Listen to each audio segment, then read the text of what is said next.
మీకు వ్యక్తిగతంగా ఎక్కువ ప్రేయర్ చేసుకోవాలన్న ఆశ నీకు ఉండాలి. అప్పుడు దేవుడు సపోర్ట్ నీకు ఉంటుంది. అసలు నీకే ఆశ లేకపోతే ఆయన సపోర్ట్ చేయడు. నువ్వు పరిశుద్ధంగా ఉండడానికి ప్రయత్నించకపోతే ఆయన ఉంచడు, ప్రయత్నిస్తే ఉంచుతాడు. నువ్వు సమాధానంగా ఉండాలని ప్రయత్నించకపోతే దేవుడు, నువ్వు ప్రయత్నిస్తే దేవుడు దాన్ని, ఏదైనా ప్రయత్నం చేస్తేనే సపోర్ట్ చేస్తాడు. దేవుడికి స్తోత్రాలు. నీ వ్యక్తిగత ప్రయత్నం లేకుండా ఆయన నీకు సపోర్టు చేయడు. నువ్వు ఒక పాపంలో ఉండకూడదని నువ్వు ప్రయత్నం చేస్తేనే సపోర్ట్ ఇస్తాడు.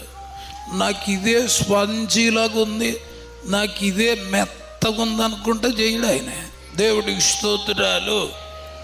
నేను ఈ దరిద్రంలో ఉండకూడదు, ఈ చెడులో ఉండకూడదు, ఈ అబద్ధంలో ఉండకూడదు అని నీకు ఆశ ఉండాలి. నీకు ఆశ ఉంటే అప్పుడు ఆయన సపోర్ట్ నీకు వస్తుంది.